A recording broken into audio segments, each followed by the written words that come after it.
Ojo al Cristo que es de plata. Esta frase a mí me dijo mi madre miles de veces y se lo comentaba ahora a la persona que voy a traer entrevistada. Tardé más de 4 años en saber qué quería decir mi madre, porque yo llevaba un Cristo que era de plata y yo protegiéndolo pensando que me lo iban a robar. Cuando tenía 19 20 años fue cuando me enteré que mi madre estaba hablando de mi virginidad.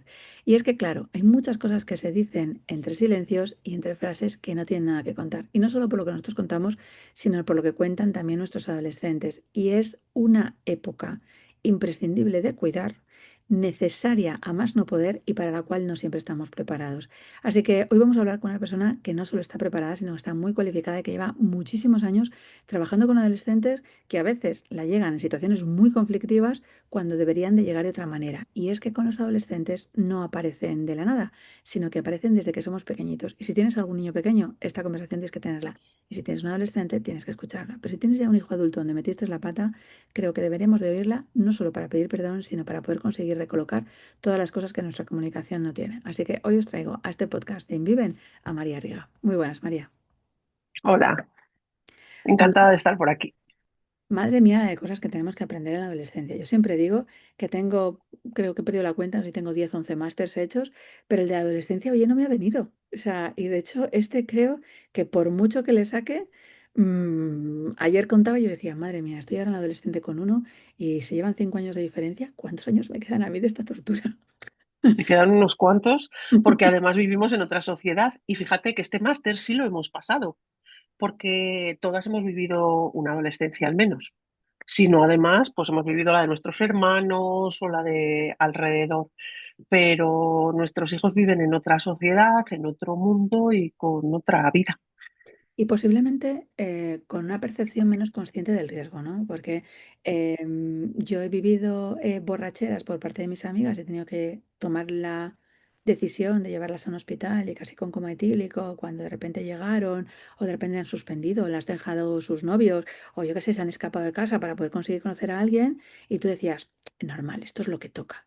Ahora cuando lo ves con tus hijos, lo de normal no lo ves tan claro y tienes que recordar que tú también fuiste adolescente, que tú también cometiste errores, que alguien te permitió cometer errores y que no pasó nada si te sostuvieron los errores para entender que eran aprendizajes nuevos. Ya, lo que ocurre es que primero ahora hay mucha más información, circula la información, que no quiere decir formación, pero lo que es la información circula mucho más abiertamente, tienes acceso a ella mucho más rápidamente y eso genera mucha más invulnerabilidad. Te crees que como ya tienes acceso a todo y lo sabes todo, es mucho más fácil. Y si pasa algo, bueno, pues le pregunto a la IA, ¿no? O a Google a ver qué es lo que tengo que hacer. Pero claro, hay situaciones que pueden generar un riesgo real de donde no hay marcha atrás. Y eso lo sabes cuando eres adulto, no cuando eres adolescente. Claro, pero fíjate, antes decías que una primera adolescencia que hemos vivido al menos todos, yo creo que hay padres que todavía están en una eterna adolescencia, ¿no? Y te cuento el caso porque el otro día que los niños están empezando a beber, ¿no? Y que tienen que conseguir marcar sus pautas. La inconsciente de todo esto era la madre que decía, yo prefiero que vivan en mi casa, entonces pone el carnet ella para que puedan conseguir tener un acceso libre y absoluto, sin ningún tipo de permiso en temas de menores. Y luego, como esos menores no saben, yo siempre digo que pude haber matado a una amiga, o sea, es del ese, ¿no? No fue homicidio involuntario porque no llegó a nada, pero podíamos haberla matado con el conocimiento que tuve luego de médico, porque hubo una borrachera, con ese miedo a poder conseguir proteger y no contar y buscar las lecciones de la información a lo que hay. No existía ChatGPT, pero todo el mundo te había dicho, si te pillas una borrachera, lo mejor para vomitar café con sal. Y entonces, tal que se lo hicimos así, pedimos 2 solos, sal, se lo bebió con la nariz tapada para que entrara todo para adentro. Claro, la vomitada fue tremenda, pero podíamos haberla provocado un cambio de sodio y potasio de una forma tan sumamente brusca que podríamos haberla dejado en coma sin haberlo deseado y sin haber querido, ¿no? Y ahora veo, ¿no?, cómo pueden conseguir jóvenes y dicen, no, es que si te estás mareado, es que tienes mucho calor, vamos a mojarte. Entonces, además de provocarte una hipotermia, no te das cuenta de que puede ser una hipoglucemia lo que tienes que conseguir darle de comer. Pero eso lo vemos los adultos y no lo ven los jóvenes. Pero es que hay adultos que tampoco están formados, están informados o desinformados todavía, a lo mejor que todavía es mucho más peligroso, ¿no? Cierto, porque esta frase típica, y mira que es típica y a mí no me gusta nada, ¿eh? Eh, entiendo quién la usa, ¿no? De, es que para todo hay que sacarse un carné menos para ser padre o madre. A mí no me gusta, y digo por qué no me gusta. Primera idea, ¿quién te da el carné?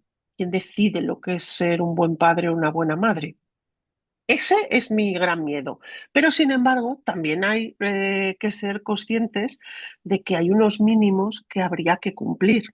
Y esos mínimos es cierto que no los cumplimos todos en todos los momentos. O sea, es verdad, podemos ser padre o madre casi sin enterarte, y eso no garantiza que estemos cubriendo todas las necesidades de nuestros hijos y nuestras hijas. Y desde la inconsciencia y desde, por supuesto, no dudo del amor de la mayoría de los padres y las madres, pero desde la inconsciencia podemos meter la pata, como tú has puesto en ese ejemplo, pero también desde el padre o madre que, bueno, como le quiere mucho a sus hijos, hace lo que cree que es lo mejor para sus hijos, pero no siempre es lo correcto o lo que les puede en un momento dado ayudar más.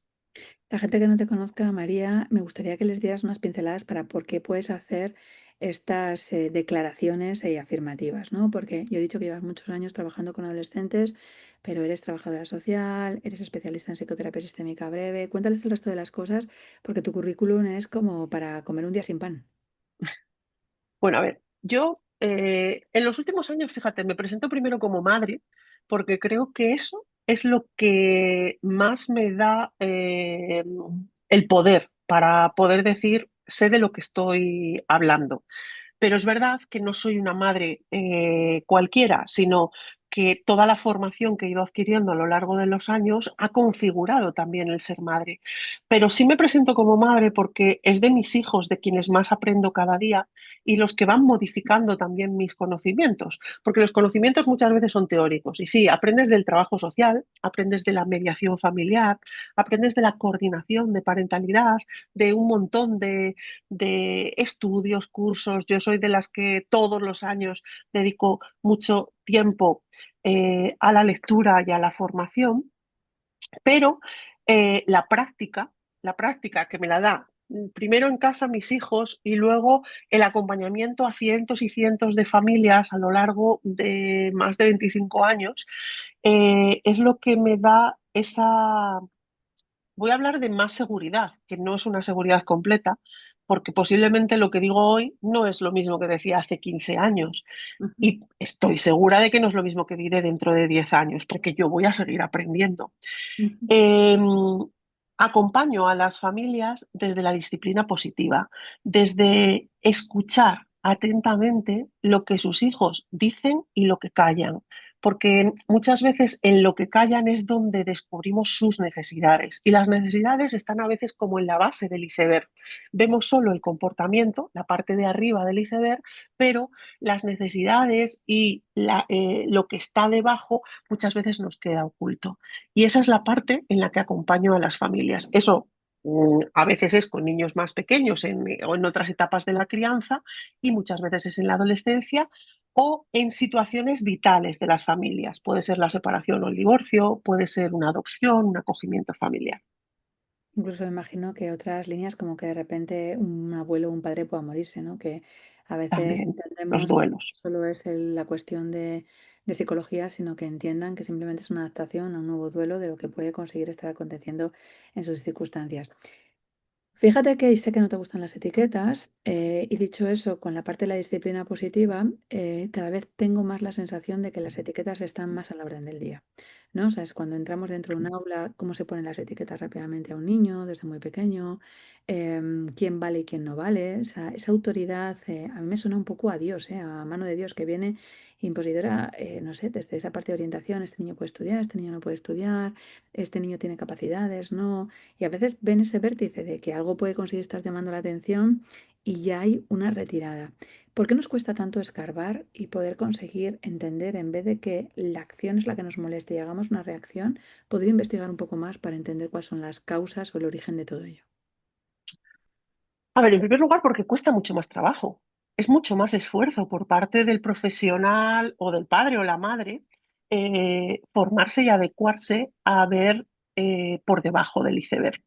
El comportamiento y esa reacción natural de hace algo que yo considero que no es correcto o que es inaceptable y reacciono automáticamente, es más inmediato, pero no exige pensamiento por mi parte, exige simplemente la reacción inmediata y muchas veces recurro a no tener herramientas. Y cuando no tengo herramientas, recurro a castigo, recurro a riñas, recurro a lo más sencillo. Eh, ¿Qué es lo que ocurre? Mira, las etiquetas son humanas, nos simplifican la vida. Cuando yo pongo una etiqueta, estoy asumiendo que toda etiqueta sirve para identificar las características de una persona. Y eso ya parte de algo falso, porque es mentira. O sea, un niño con síndrome de Down es un niño con síndrome de Down, pero es que hay mil características de los niños con síndrome de Down. Es ese niño que una de sus características es tener síndrome de Down, pero puede ser simpático o no simpático, puede ser alegre o no alegre, puede ser tímido o no tímido, puede ser mil y una cosas. Y lo mismo un niño que tiene cualquier otra característica, que estudie o que no estudie, que sea, que tenga dislexia o que no la tenga, que tenga altas capacidades o no las tenga, que sea inteligente o no lo tenga. Entonces, abrirnos a conocer directamente a nuestro hijo, a nuestra hija o a nuestro alumno o alumna, yo entiendo que sí, implica más trabajo, porque claro, bueno, uno o dos todavía es un poco relativamente más fácil, pero claro, cuando tienes a 25 con distintas características y con un montón de circunstancias, yo admiro el trabajo de los profesionales de la educación, no voy a negarlo, pero se necesita mucho conocimiento y mucho aprendizaje emocional, primero propio, que muchas veces no lo tenemos, Eso te iba a preguntar, para, porque hay gente claro, que conocer al otro sin conocerse a sí mismo puede ese ser es el tema. complicado. Por eso es tan importante cualquier formación, cualquier lectura que hagamos a nivel de desarrollo personal, de conocimiento personal, de Pero, acompañamiento ¿vale emocional. cualquier lectura o deberíamos No, de buscar unos mínimos estándares? Porque ahora yo creo que vemos, por eso decías tú antes, ser madre, y yo entiendo lo que quieres decir con el tema de la práctica, pero es que ahora mismo en las redes sociales y demás tenemos que simplemente porque hay alguien que ha sido madre se cree con la autoridad y la formación o por cierto. haber sido un libro para poder verlo. Entonces, a mí me parece que alguien que ha estudiado, por ejemplo, en disciplina positiva y lo tiene, no vale que de repente uno ya se ha leído tres reels de otro y entonces ya puede contar cualquier cosa, que ahora es como el momento del aprovechamiento, ¿no? De las oportunidades, del aprovechamiento Sí. en un tono un poco despectivo. A ver, yo creo que uno tiene que filtrar. Yo he acompañado durante muchos años a familias, lo voy a poner con un ejemplo que he Vale. hecho con muchas familias adoptivas. Durante los años del boom de la adopción, surgieron muchos libros que las familias adoptivas, que además había poca bibliografía, pues querían leer. Y yo les trataba de explicar, mira, yo no me opongo a que leas cualquier cosa. Eres libre de leer absolutamente todo, pero es importante que distingas lo que estás leyendo. No es lo mismo que leas un libro de la experiencia de una familia adoptiva con relación a su hijo adoptivo que leas un libro que cuenta un profesional con la experiencia de 100 familias adoptivas. Porque entonces ya estamos hablando de uno frente a 100. ¿Y es falsa la de uno? No.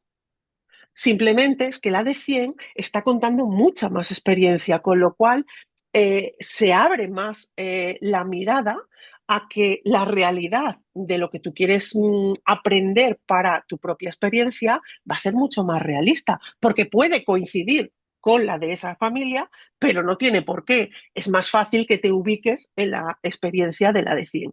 Pues exactamente es lo mismo con cualquier otra experiencia. Ahora tenemos un boom de publicaciones, de libros, de Instagramers o de lo que queramos. ¿No son válidas sus experiencias? No, yo no voy a decir eso. Pero hay que distinguir si son sus experiencias o si son las experiencias de alguien que ha acompañado a cientos de familias. Claro. Para mí, la medida, y yo que he sido una lectora compulsiva y una compradora compulsiva de libros y de cuentos, la medida la dan el respeto a las necesidades de los niños. Cuando yo hojeaba un libro sobre crianza, yo abría y hojeaba cualquier tema de lo que me interesara. Pues a lo mejor si estaba en una época en la que eran los críos más pequeños, a lo mejor era sobre lactancia o sobre sueño infantil. Y si de repente lo que me encontraba eran respuestas que no eran respetuosas con los niños, directamente ese libro ya quedaba tachado. Para mí no era. Ojo, a veces sí lo leía, pero lo leía precisamente para poder contestar a las familias, porque a veces esos libros han llegado a ser bestsellers. Ujú, Los bestsellers no se consiguen solo porque sean buenos libros. Sabemos que se consiguen de muchas maneras distintas.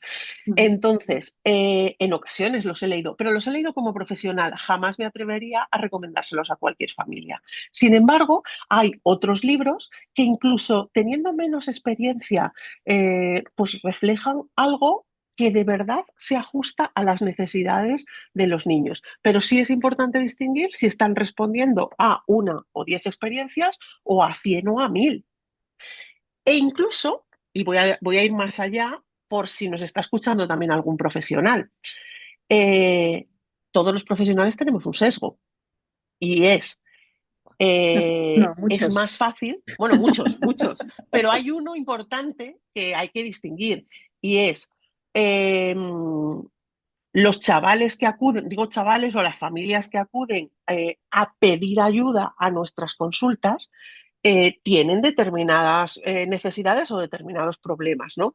Con lo cual es más fácil que el número de personas que yo he atendido con problemas sea superior al de la población en general. Eso quiere decir, lo recuerdo, quiero decir, lo he vivido con temas de psicoterapia de una compañera en temas de adopción, pero es que lo he vivido con un dentista, fíjate, que hablaba del tema de lactancia materna y decía, pues que ha atendido a muchas personas de niños amamantados durante años. Y yo le decía, ya, pero tú estás atendiendo a una población de niños amamantados durante años muy superior a la de la media. ¿Por qué? Porque se ha corrido la voz de que atiendes bien este tipo de situaciones. Y entonces, mientras los demás ven a un niño que ha sido amamantado más de 2 años, tú ves a 20 o a 30 niños. Entonces, claro, tu proporción es infinitamente superior. Y ese sesgo es importante entenderlo también. Porque si no, vamos a pensar, no, es que todos los niños adoptados que acuden a mi consulta tienen este problema. O todos los niños que han vivido una separación, un divorcio entre los 8 y los 14 años tienen esta otra dificultad. No es real, porque son los que acuden a eso. Voy a trabajar de Pepito Grillo aquí en esto y sabiendo que lo que me cuentas tiene razón, también puede ser al contrario. O sea, hay muchos niños infradiagnosticados o infratratados, infravalorados, que no llegan nunca ni siquiera a ser profesional, ¿no? Porque yo veo casos luego de adultos que deberían de haber sido vistos como niños que nunca se les vio en ese tema de adolescentes. Entonces, es verdad que vemos una patología y podemos conseguir sobrevalorar lo que estamos viendo, pero tampoco nos damos cuenta que en esa población general puede haber un grado de inconsciencia muchísimo más alto, porque quien va tiene un nivel de conciencia. El problema es el nivel de inconsciencia de los que tienen al otro lado que no va.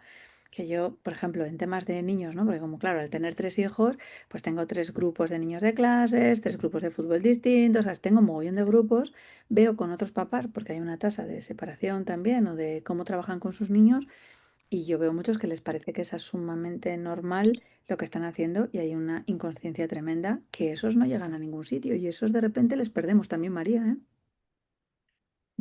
A ver, tienes toda la razón, ¿eh? O sea, me inclino, de hecho, creo que la mayor parte de la sociedad es inconsciente, porque si no, no llegarían a la adolescencia o no llegarían a la adultez con las dificultades que llegamos en muchos casos. Mira, yo es algo que transmito que claramente a las personas que me preguntan. El problema es que no siempre me preguntan. Claro. Y es cuándo se comienza a educar o a hablar con un adolescente. Pues cuando tienes a un bebé en la barriga o cuando llega a tu casa recién adoptado, a la edad que sea. Pero exactamente igual que comienzas a educarle en educación sexual o comienzas a educarle en higiene o comienzas a educarle en nutrición. ¿Qué vas a esperar a que entienda de nutrición para decirle no se comen golosinas todos los días de la semana? ¿A que no empezamos así? Lo Bu- hacemos desde que son pequeños y comienzas a hablar a tu bebé aunque no sepa hablar, porque sabes que está aprendiendo a hablar de escucharte a ti. Pues exactamente igual. Yo comienzo a negociar al alcance de la mano de lo que puede negociar un niño desde pequeño. Comienzo a hablarles con respeto desde que son bebés. No puedo empezar, no, bueno, a partir de los 4 años que ya se entera de algo, no. comienzo a todo desde que son muy pequeños. Y solo cuando son muy pequeños es cuando estoy sembrando. La adolescencia se siembra cuando los niños son muy pequeños. Y es de verdad clave. Es que queremos conseguir tener resultados, es como cuando tienes, la gente lo ve muy fácil, ¿no? Pero quiero conseguir hacer vino, pero no he sembrado nunca, ni he preparado la tierra, ni he tenido vid, ni he conseguido recogerlas, ¿no? Entonces luego yo quiero, ay, sí, pero yo un buen vino mío hecho, además con una serie de características, desde la enología, perfecto y demás y tal, pero todo lo demás no lo hacemos. Y es que a lo mejor estamos buscando un mundo con unas respuestas un poco más sencillas. Pues claro, tener hijos, hablar con ellos, con sus dudas, ya eso está en el conflicto. Lleva mucho tiempo. Mira, yo tengo unos amigos que son medio familiares que tienen 9 y yo siempre pienso lo mismo. Tienen que tener un superpoder que yo no entiendo. O sea, porque yo teniendo 3, a mí esto de que me superen el número, Sergio y yo estamos y tenemos muchísimas horas de poder conseguir estar con ellos. Yo con 9 creo que tiene que haber otra vertiente totalmente distinta. O sea, para poder hacer simplemente llevarles a especialistas de, yo sé, dientes, para caries o yo qué sé, a deportes. Yo os digo, esto no era Actividad fútbol, escolar, porque ¿eh? yo ya tengo todo el fin de semana ocupado y no es no ir al fútbol, es lo que implica no acudir con él, esa mirada que te busca, ese aplauso, ese abrazo, que ahí es donde estamos consiguiendo conectar las cosas. Es que para mí, por ejemplo, es clave. Yo una de las primeras tareas que invito a todas las familias es a que busquen tiempo en exclusiva para cada uno de sus hijos. Pensando en 9, pues es mucho más complicado. Te Se digo, puede, porque si has tenido 9, o sea, tienes que poder. O sea, no hay vuelta de hoja, porque tienes que educar y tendrás que buscarlo de otra manera y habrá momentos en los que, pues a lo mejor solo es un cuarto de hora y solo es ese cuarto de hora que dedicas mientras el otro se está ocupando de toda la intendencia del resto de la casa y de ocuparse tal cual. del resto o que los hermanos mayores se ocupen de los pequeños. Tendrán otras ventajas. Yo entiendo que es más complicado, pero desde luego hay que buscar la fórmula. Ese tiempo a solas, de cada progenitor con el niño, ese establecimiento de comunicación, ¿cómo vas a aprender a hablar con tu hijo si no le conoces? Y para eso necesitamos establecer nuestros propios canales de comunicación. Los niños son distintos y como padres somos diferentes. Y no vale eso de, no, yo he educado al siguiente igual que el anterior. Pues no, porque tú eres una madre 5 años mayor y además eres madre de un hijo mayor, que no lo eras cuando tuviste a tu primer hijo. Con lo cual el segundo no está criado igual que el primero. No, Digan no, lo que digan. Podrás aunque no. haberles educado en los mismos valores, con unas características similares, pero tú ya no eres la misma, con lo No, cual es que los valores imposible. también son modificables, ¿eh? O sea, es que nosotros También, ¿eh? somos más Pero valores de hace 15 años. O sea, yo veo ahora y alguien me dice, jo, pues yo sería madre a los 48 años. Digo, ¿yo? ¿Que les voy a cumplir? Vamos, ni jarta grifa, o sea, tiene que pasar algo, bueno, un milagro. O sea, pues yo pienso ahora, parques, conversaciones de determinadas madres, en otro tipo de evolución y demás y tal. Bueno, yo entro en media convulsión. Pero fíjate, yo aprendí muchísimo de ti, María. Estoy deseando leer tu segundo libro, que ahora nos comentarás, porque tienes 2 libros escritos ya para trabajar con jóvenes y siempre me acuerdo de eso que acabas de decir ahora y es busca un espacio exclusivo para tu hijo, independientemente de lo que sea, haciendo ese tipo de conexión, ¿no?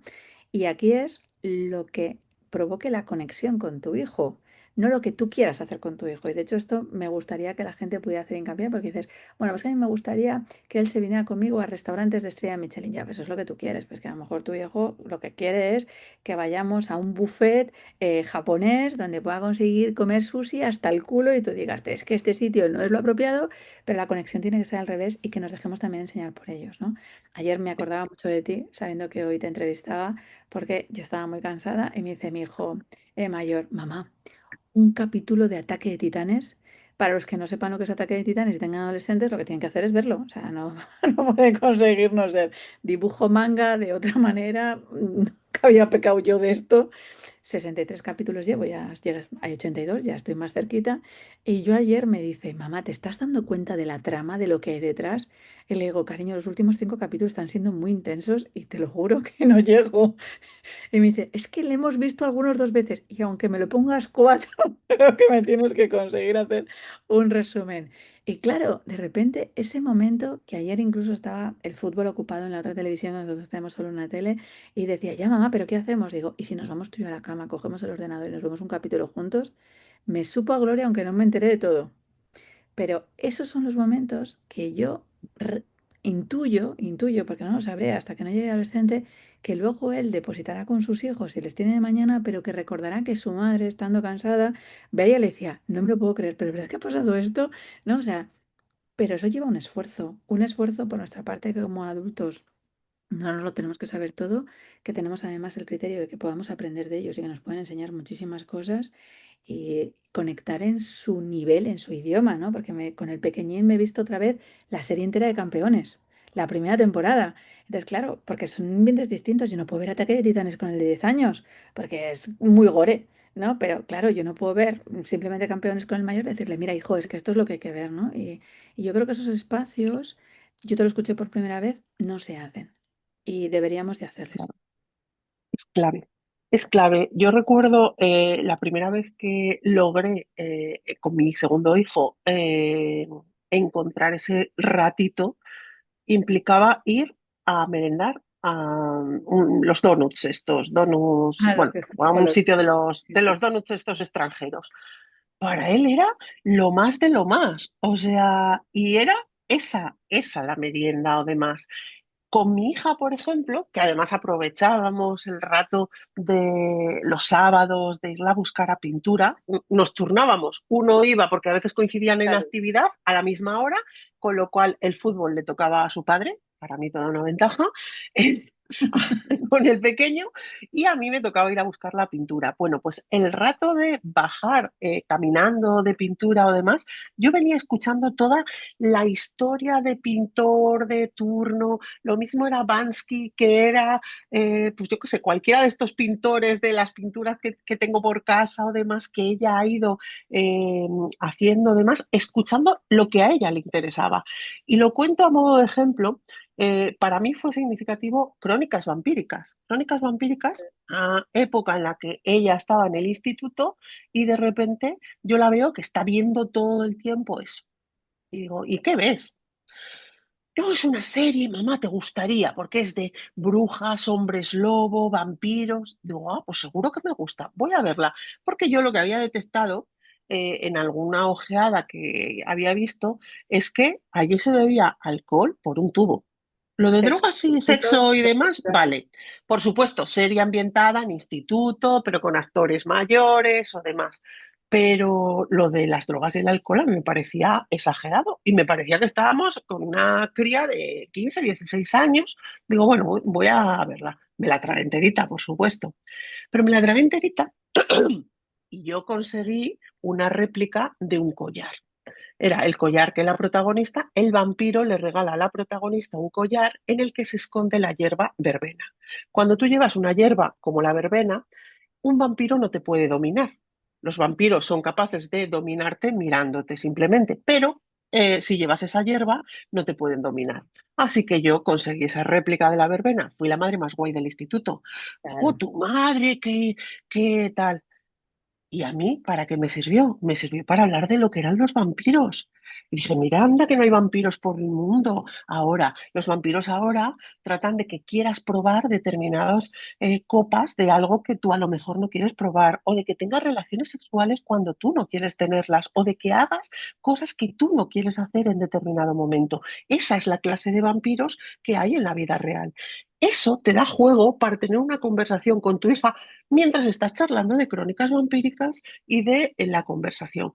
Pero lo hablo desde su interés, no desde el mío. Yo no le doy una charla y la siento y vamos a hablar de sexo o vamos a hablar de Es que no te alcohol o de escuchan.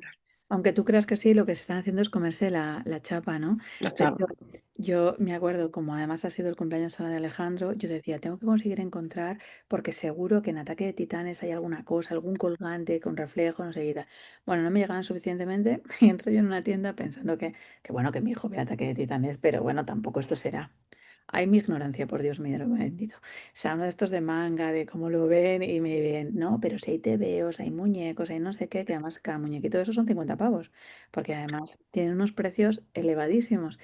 Y claro, los que sí que sabían que estaban ahí en la tienda me dice, hombre, pero es que tenemos de todo, tenemos no sé qué, tal, tal, tal. Y yo pensando que esto era un descubrimiento de última historia cuando lleva no sé cuánto, a veces lo ignorantes que podemos conseguir de ser como padres.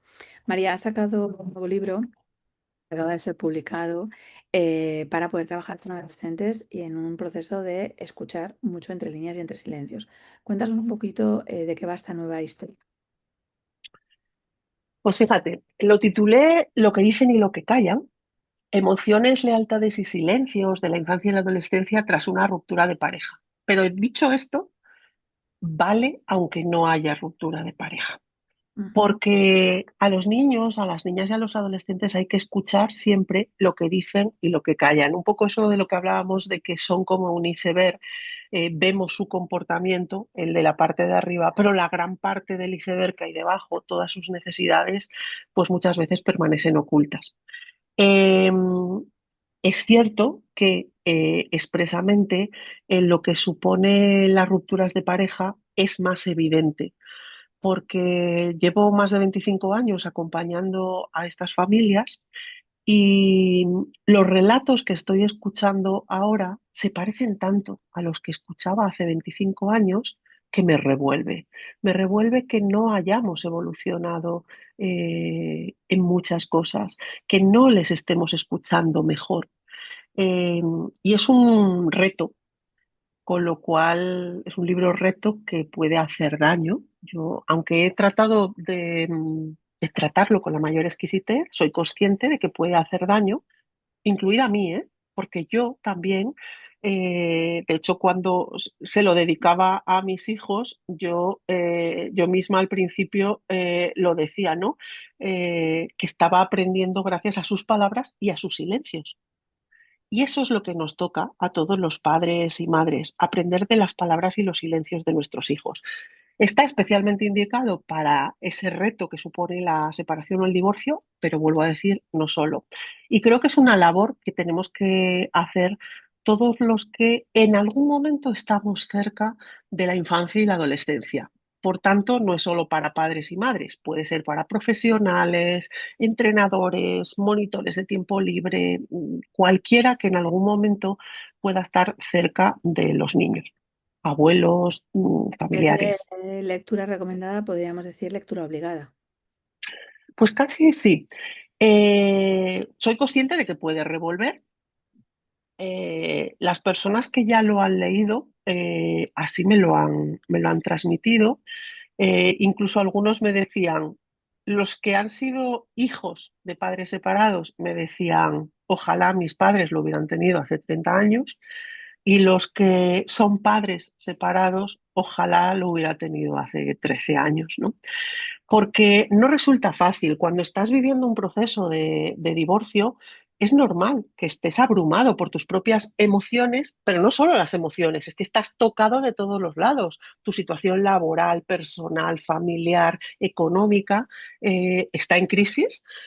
Tu proyecto ha fracasado. Tú te sientes fracasado en ese proyecto y aunque yo siempre les doy la enhorabuena, porque creo que dar el paso adelante de separarse cuando algo no funciona es para dar la enhorabuena, pues ese momento es un momento crudo. Pero claro, es un momento difícil en el que tú tienes que sostener y ser sostén para unos niños o unos adolescentes. Y claro, muchas veces veo a críos que se convierten en el sostén de sus padres o sus madres. Y eso no es su labor, con lo cual necesitamos cambiar ese panorama. Una última pregunta, María, antes de poder conseguir cerrar esta entrevista. ¿Regalarías este libro a parejas que sabes que no está bien y que quizás el propósito puedan entender es que a lo mejor puedes conseguir tener que separarte? Porque yo veo muchas parejas y suelo creer que el 90% de las parejas debería estar separada, en su mayoría alrededor, porque no saben tampoco la conciencia de lo que significa estar bien en pareja. ¿Entregarías este libro para decirle, oye, mira, sé que este libro te va a aportar muchísimo valor, échale un vistazo, a pesar de que ponga divorcio y todavía no se hayan separado, para ver con un poquito más de claridad? Mira, creo que hay mucha gente que solo por eso no se atreverían, que ven la palabra ruptura de pareja y ya no se atreverían. A esa gente le regalaría el libro anterior, Ujú, porque creo que los maleficios que sabotean tu crianza es más light para esa gente que no está generando conexión con sus hijos, pero a la vez les ayuda a examinar su propia crianza, su propia situación. O sea, lo está leyendo gente mayor, gente de 60, 70, 80 años, que me dice que está examinando su propia crianza. No ujú. solo cómo ha criado a sus hijos o lo que está viviendo ahora con sus nietos, sino cómo vivió su crianza y cómo eso le impactó en su vida. En ese sentido es más light, quiero decir, me parece igual de profundo que puede serlo. ¿Qué ocurre con este libro? Yo creo que este libro es un primer paso de inteligencia emocional y de educación emocional para ponerte en el lugar de los niños y las niñas. Y eso es útil siempre, con lo cual yo sí diría que cualquiera lo puede leer. De hecho, animo a que todo el mundo que lo lea de verdad que me haga un comentario, que me envíe una reseña, que me diga, no me importa, incluso aunque sean malas reseñas, de verdad quiero saber qué opinan, porque si les revuelve es por algo. Y lo que sí puedo asegurar es que yo me estoy encontrando familias que no siempre están escuchando las necesidades y las emociones de sus hijos e hijas. Por lo tanto, creo que es una necesidad. Ya te he dicho que me parece que va a ser lectura obligatoria, no recomendada, así que desde aquí lo dejamos, pondremos luego los enlaces para que la gente lo pueda tener en el podcast, para que pueda localizarte y ante la duda, que pregunten, que te pregunten, que puedan hablar contigo, porque a lo mejor tú dices, pues mira, no es necesario hacer nada con el chico o puedes conseguir hacerlo ahora, pero mejor prevenir que conseguir tener que curar, ¿no? Que decían en el S y luego porque hay heridas que estas no se disuelven en toda la vida porque la cicatriz siempre queda. Así que solo puedo darte las gracias, María, por haber estado aquí, por haber estado en el podcast con nosotros, siempre dándonos claridad, dándonos una oportunidad siempre desde esa disciplina positiva, sin el juicio, sin la culpabilidad, pero sabiendo que tenemos que poner pues las manos en el fuego, ¿no? Para poder conseguir hacer que las cosas pasen y que no lo dejemos al azar, que al final es lo que más queremos en la vida, yo diría, que es a nuestros hijos y a veces les dejamos el menos tiempo posible porque pensamos que otras cosas son más prioritarias y no hay más cosas prioritarias que ellos. Así que mil gracias por todo. Muchas gracias a ti por este espacio y porque este espacio no sea solo precisamente por esto, porque este es nuestro negocio principal y necesitamos dedicarle tiempo también a nuestro negocio principal y asumir que está en nuestras manos, que nosotros podemos cambiar el rumbo de las cosas, de cómo va la comunicación en nuestra familia en cualquier momento. Así que muchas gracias. Pues ya lo habéis oído a María, nadie puede conseguir criar si no se cuida primero él. A veces estas cosas suceden de esa manera. Podemos utilizar la inteligencia emocional con ellos si nos educamos, pero deberíamos de probar primero esa inteligencia con nosotros.